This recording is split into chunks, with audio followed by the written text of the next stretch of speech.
Bienvenue sur la chaîne YouTube de la Ryukai Sangha, Dragon de l'Océan.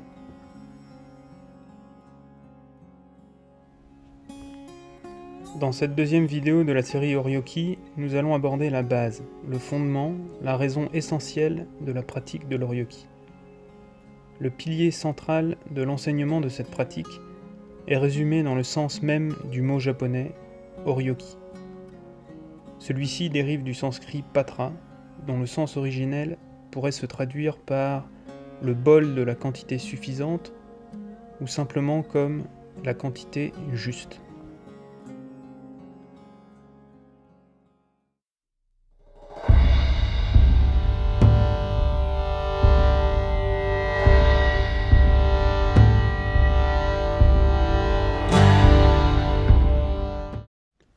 Le sens de l'Oryoki, sa pratique et sa réalisation sont compris comme une aspiration profonde et spirituelle, dont la première implication est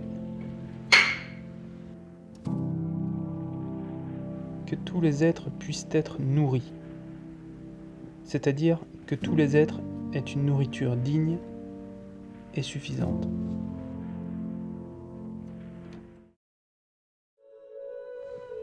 L'application concrète de cette aspiration profonde et spirituelle, au niveau personnel, familial et social, est de refuser la surabondance, le gaspillage, la dilapidation.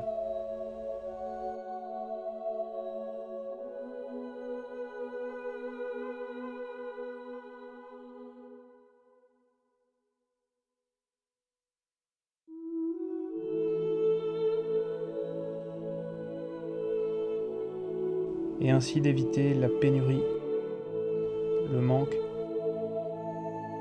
et la faim. Du point de vue spirituel, au niveau des consciences,